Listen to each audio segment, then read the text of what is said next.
Yo, what's up, y'all? This is episode 7, Conversations with Nash. I'm here with Creativity, about to find out what's going on. So, what's going on? Tell us about yourself. So my Instagram name, I go by Creativity. Curls Time Positivity. Mixed it together. Try to be a little creative. My real name is Jameela. I'm from Philadelphia, Pennsylvania, and I've been a natural hair influencer for a year, but I've been natural for almost 3 in January. When January hits, it'll make my 3-year anniversary. So, what made you? Why that path? Honestly, I went to San Francisco, a completely different environment from Philadelphia. So to go from a city that was that had majority of Black people to go into a city that had less than 8%, it definitely was a culture shock, and it gave me some time to really try to find out about myself and become more in tune with just the natural hair community as a whole, with the Black community that was out there when I visited Oakland from time to time. You actually found a lot more people to have curly and natural hair compared to weaves and anything that was of the such, like wigs, just anything that, is more common of today's world. A lot of people are more comfortable with what they're naturally born with and who they are. Yeah, I could agree with that. So, I agree with that. Do you think this is like, what are your long-term goals with not just your hair, but like your brand, your Instagram and stuff like that? With my brand, honestly, it's to make people a lot more comfortable. I was actually just talking about this the other day. I planned on creating a nonprofit organization. I wanted to open it up to the city of Philadelphia for an after-school program and as such, for young girls to learn how to do their own hair. Someone like me, my mom was really stuck on little ponytails with ballies and barrettes and everything. And once I got to a certain age, I'm like, Mom, that's not cool anymore. I don't want to wear that. But I personally didn't know how to do hair, and she did what she could. So for somebody to open it up for little kids, not more so just like a cosmetology school for college, breaking it down to a younger level would be more beneficial for kids to start early and just not have to go through the struggles and trials and tribulations that we went through with trying to figure out our hair. Yeah, it sounds like that's a good goal. It sounds like a real long-term but short-term goal, like something that you could start now and then just develop over time. Exactly. But I feel like with the how do you differentiate yourself from the other content creators that's in the same like market as you, with like natural hair or just like women in general? Because I think we was talking earlier about it being like a little oversaturated. Oh, for sure. Yeah. I think the hardest part with anything today is that somebody already did it, or there's already a lot of people doing it, so why must I? I personally feel like, specifically, I'm a goofball, so I try to have fun with everything. If you go on my Instagram page, I use the most random audio. Like last week, I used something from Disney. I typically use things from SpongeBob, so it's just a matter of mixing in my personal creativeness and fun, and just trying to make it, just trying to blend it with the hair. It's different because a lot of people, I'm 23 in 2 weeks. A lot of people will look at it as, oh, I have to be grown, I have to do this, I have to do that. No, a lot of females, we're very goofy. It's just hidden behind closed doors because it's like, oh. This day and age, it's hard to just be yourself. Extremely. Just society in general is like very hard to just be yourself. Extremely, but like, I don't know if everyone can tell, but my voice is actually very high pitched. So it's just kind of accepting who you are, but also just blending it in with what you love to do. So a lot of people just try to be so serious and try to really have this whole bold face of a model, and it's like, I'm just here. So would you say actually taking care of your hair is a hard part, or creating the content? Like what do you think is harder? Honestly, neither of them are harder. It's trying to do them at the same time. Okay. So it's more like a if you love it, you never work a day in your life type thing? Exactly. Okay. So I actually just seen one of my fellow girlfriends post up the other day that she personally hasn't had time to enjoy wash day. Mm-hmm. And personally, wash day on a regular is probably about 3 to 4 hours, depending on your hair. Yeah, it can get to you. You said a curl friend? So that's... A curly friend. Yeah, I can respect that. But yeah, since she's been doing so much with creating for brands, and it's like, it's bittersweet because you're getting paid to do so, but sometimes your schedule gets so overwhelming, you tend to start hating doing your hair. Yeah. And that can become a process in itself with trying to get back into it and actually love to do it, because social media is definitely a lot when it's your job and not just something that's just fun. So you really got to have a balance with it too. Yeah. So how do you with the balance? Because I'm trying to find balance now too, because I work 2 jobs and I'm trying to create content at the same time. So like, what do you suggest for like people like me trying to find a balance? Honestly, I'm struggling with it myself, but the best thing that I can say is to really try to be the best time manager. Oh, I'm messing up. Make sure you edit this out. You good. Really try to get a schedule together. Mm-hmm. So everybody works differently. Some people really like planners. Other people like sticky notes. Some people just have a simple, or even just writing a schedule out in your phone. It all depends on what works for you. I set alarms throughout my day. Okay. So I'm the same way. I have like 20 alarms every day. It's exactly outrageous. So the time that I wake up and pushing snooze 1,000 times, but also just throughout the day of what I'm supposed to do when I get off of work, it's just a matter of making sure that I stay on track, but also I make sure I set time within the alarms for personal time. Yeah, I was going to get into that. Personal time is very important. I think your creating should come before your actual like 9 to 5 too.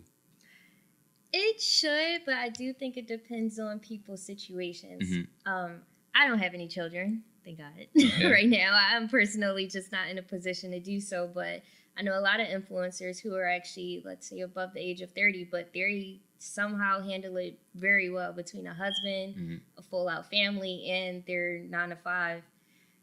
I asked them myself, and they even said, like, it's really your family trying to work with you. They was like, this isn't anything that you really can do alone. Some people can, but depending on your circumstances and your mentality, you will need other people. And it takes. You said they're 30, so they were like 7 years older than you. It takes time, like, and experience, So you're young, so you have a lot of. You can make mistakes now. You know what I'm saying? And exactly. then just grow. So by the time you get to them, you'll be like ahead of where they are now. You know what I'm saying? Exactly. Especially the world. I feel like the world is changing to like be more accepting of people just creating their own thing and doing their own thing, rather than having like 9 to 5s and stuff like that. Yeah, no, for sure. Being an entrepreneur in today's world is probably one of the most normal things that can happen. And I think the older generation kind of looks at us a little crazy. But in the same time, they kind of admire us because it's things that they never thought that they could or would do, and we're actually going out there for it. I feel like they was more like scared to like be themselves, and I'm a proponent of like just being yourself. Like, even if you create content and like nobody watches it, it's something that you did. You know what I mean? It's gonna, with the internet, it's always gonna be there. So even if nobody watches it, it's still there. It's still something that you can look back on for yourself. So like a lot of people, they chase views and stuff like that, and me personally, I don't think that's conducive. It's really all about the progress, to be honest, and not even in terms of the views, but just the quality of your work. I noticed a huge difference in the videos when I first started making them to what I'm doing now, and it's just like, it's a little cringy to see, but I keep it up there just so brands that want to work with me can see the development. Yeah, that's like me. I'm on the ground level, so my content is like very shaky right now, but when it gets, as the time goes, I'll grow and stuff like it's that. It's gonna happen. It's gonna get up there. Hoping so. But so like, what other than the nonprofit and stuff like that, what like goals do you have for like yourself and like in terms of like marketing? Like, do you want to be famous or do you want this to be like a side thing? I don't don't necessarily want to be famous. Personally, I would get canceled for a lot, and I don't have time for the cancel culture. I could agree with that. But personally, I love to do it just because it's kind of fun, and I never realized how many people I inspire and actually help, and that's possibly the best thing out of it. Because I'm very anti-social. I'm a real introvert, so to get out here, people don't realize when I shoot, I really close off my room and the doors to everybody and just do it while it's just me. But long term, I honestly would have to get back to you on that because I really just do it for the people that really want to get their hair going and really just be comfortable walking outside with how they are. But in terms of anything long term, I do plan on bringing my family when that time comes into it as well. I would want my kids to just kind of be set up in terms of generational wealth, but in a different way. So there's actually someone on YouTube who started a gaming channel for his child.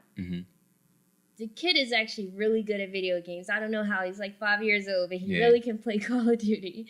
That's crazy. But his dad originally runs the channel.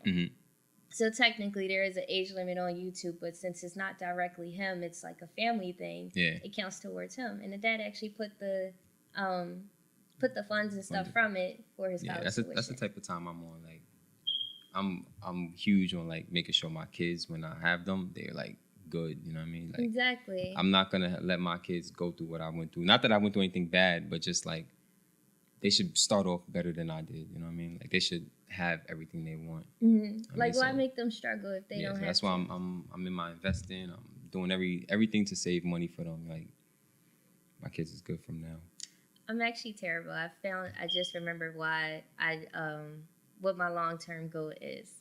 So a lot of people have been calling me the real queen. I wouldn't necessarily say that. Do not go off. The real queen, like Instagram reels and stuff like that. Yeah, the reels. Okay. So a lot of things I just create really just be random, but it's actually really cool from what my audience has been telling me. I took a poll and a lot of people said that they would really hire me to be a content director. I went to school for writing film and digital media, so it's like the whole director and screenwriter thing is already in the works that I have behind the scenes, but I would personally step away from the camera just to help other people out with theirs. If it came down to it, if I could be in that position right now and really get paid for it, definitely. We'll be on Zoom. I'll show up to your house. Like, what's good? Like, we can really get this going and just have like a full setup of like things that you can do for this brand, or just if you're ever in a funk, you can call me up and we can get that going. But I think that's what I would do. That's why I could agree with what you said about your content. That's why I got you here, because like even though like I'm not in that space, like I don't have curly hair or anything like that, just seeing your content is like inspiring. So I appreciate it. Just wanted to bring you on and make sure, you know, like you get your just dues. You know what I mean? I have more questions. My phone. Give me 2 seconds. But another thing I wanted to ask was like what advice do you have for people that's like coming in but like don't have a style? Like how do you create your own style? Honestly, depending on who you are, you really just gotta write out a list. And I would say the top 3 things that you truly love, try to blend it into it. Because to be honest, just go out there, say like just with my brand, there's only so many things you can do with curly hair. Or not even curly hair, with just natural hair in general. Only so many topics. Everybody pretty much has the same topic depending on the video, and you just kind of work around it and try to mix it up a bit. But you should definitely be a little flexible in terms of what you do. So even if it's somehow tying in fitness or skincare or fashion, anything that really can tie into it, because really everything can blend in a way. You just got to figure out how to do so. But it's just a matter of making sure you're doing what you want to do and what you're comfortable with, but also what your audience will like. But you got to find a common ground of it being something that you won't get tired of and you can actually get up and do it every day. Mm. So what is like the most surprising thing from like looking from the outside in, as like someone like me that doesn't really create content, looking at a content creator, what is like the most surprising thing about content creators as you being a content creator? Like that you would tell people, be aware of this if you want to be a content creator. Oh, the hours. Okay. The hours and the negotiating. Mm-hmm. The hours, actually, right before I showed up here, I was creating a reel, and I'm looking at the time like, oh my God, it's almost time to go. And I kept getting the spin wrong on a certain move that I was trying to do in the reel. Mm-hmm. And there's so many bloopers. There's so much that you're going to go through in terms of just trying to get a transition done, but it's something cool, so you really just got to keep working at it until you get it. Mm-hmm. But other than that, the negotiating with higher brands is definitely the worst part, because you have to really decide on if you're going to stay true to yourself and really go for the money that you know that you're worth, mm-hmm.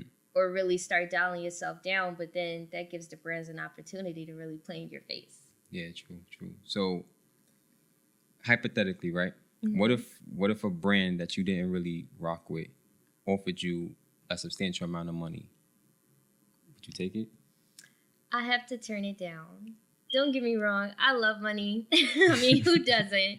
Everybody does their job specifically. Not saying that everybody does it for money, but the compensation mm-hmm. is always good. But I can't lie to my audience like that. It's so much money that goes into your hair, and personally knowing how much that I wasted before I got to really know my hair, mm-hmm.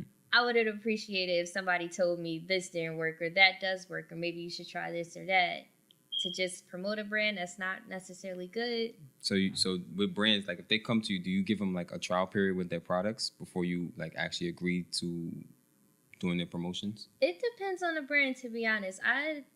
My closet of stuff is just a lot. The inventory in my house is just crazy. But if I tried the brand before, I wouldn't necessarily question it. It was just a new conversation that we had of me actually promoting it for you instead mm-hmm. of just using it. But if you're someone I completely never heard anything of, and I asked some of my other girlfriends and they don't stop laughing. I don't know why that's so funny, but I respect it. Girlfriends. And they never have any feedback about it, then mm-hmm. I would have to trial it. And then to be honest, I give them the option. Like, a lot of people really talk to us about review videos. Mm-hmm. If it didn't work out, I'll let them decide. Like, do you want me to post this video, or do you want to change your mind? And it's up to them at that point. But some of them actually do get quite offended.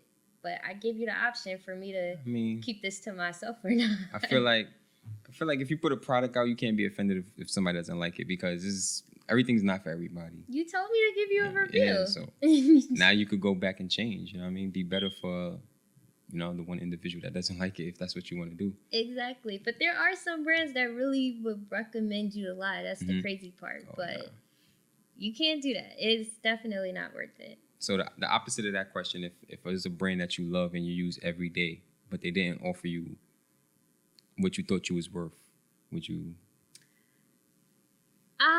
That is definitely a hard one. You gonna take it. I know you're gonna take it. Just take it. It really depends. You already use it every day. I'm trying to decide on who actually did that, because I had something close to it. Mm-hmm. This one brand. So I did a quick little story time. I did a competition for them, mm-hmm. and I didn't win. I personally felt like I should have won, but I'm gonna let it go. They didn't offer me anything in terms of money compensation, but they recently just paired up with a new TV show that got released, and I received a PR package. It was very few people that received one, and like we never really exchanged too many words besides them telling me how good the reel was and everything of that. But after receiving a PR package, I'm like, oh, because this was months mm-hmm. ago and I just got the package. I'm like, oh, you guys actually like remembered me and put me on the list as like one of the cool content creators to do so. Like, it's a nice proud moment. Yeah, it was like, okay, it wasn't necessarily money, and too many of us we really hate exchanging anything for products. Mm-hmm. products don't pay the bills. Facts. But it was definitely a good moment. But if anybody tried to offer me something, I would have to say no. Like, so is that one of your proudest moments so far in your journey? Honestly, yeah. When I posted up the reel, a lot of people really viewed it as commercial worthy. Mm-hmm. It was like, you really did. And that was something that took me about a full week to do.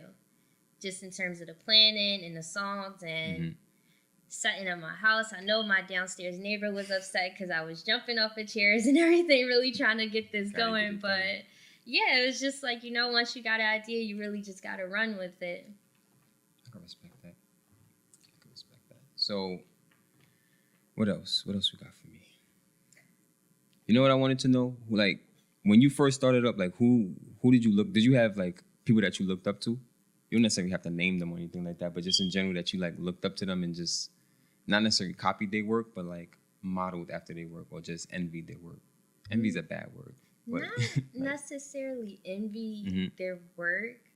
I think a lot of people's work is definitely good and it was cool, but no one's work was necessarily me. Okay.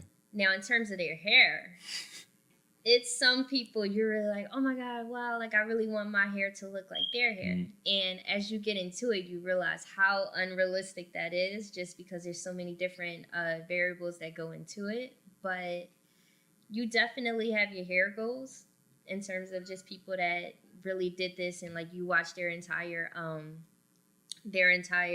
journey within starting from the beginning to who they are and where they are now. From the big chop? Yeah. It's definitely inspirational. So it's like you go to their page, sometimes you turn on the post notifications, like, wow, like look at her now. I got to get like that. That's definitely, I want to say about 2 to 3 people. There's one girl specifically, and it's crazy because we have the same birthday. So I was like, oh yeah, now we got to get this going. I got to kind of, in a sense, be like her, but not necessarily copy her entire style. No, that was never it. But her hair was just gorgeous, and it was bold, and it was daring in terms of colors and everything. So there's some people.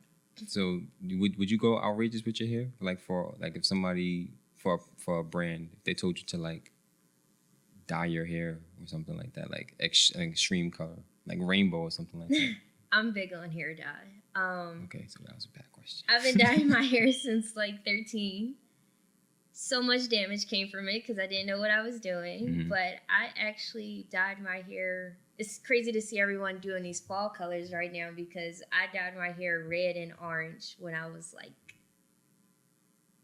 15, I want to say. And they called me Hot Cheeto in high school just because of the colors. And that name stuck with me for the entire time until the colors started fading out.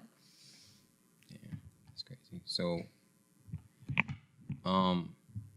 if you, what is something that you just want to say? Like, it doesn't have to necessarily be about creating content, but just like to the world in general. It could be about you. It could be about the world. It could be about creating content. It could be about the sky being blue. Just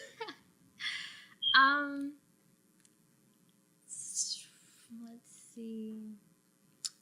Please, please, please stop touching Black women's hair. It's very annoying. It's often sometimes it could come across as a compliment, and that's fine. When you're in an area where Black people aren't necessarily a common person to see, like going out to Rome or anything of that sort, that's fine. Okay. But your general going to work and your coworkers don't know who you are because you changed your hair, ma'am, I have literally the same face. Like, that's disrespectful. I'm not understanding. And no, my hair didn't grow overnight because I got braids. Like, you just saw me yesterday. That makes absolutely no sense, but I'm gonna let it go. But I just think a lot of people need to start becoming more comfortable with how flexible Black women can be. And it's crazy because a lot of people copy our styles in terms of a lot of different cultures. And we do too, depending on the circumstance. But that's more so with fashion, not necessarily with our culture and who we are. But I think everyone just needs to be a lot more open, and you can have your opinions, but really choose which ones that should stay to yourselves and which ones that should come out of your mouth. Because once you say it, you can't take it back. That's facts. That goes back to you getting canceled and stuff like that. So would you ever get like political with your content, or that's?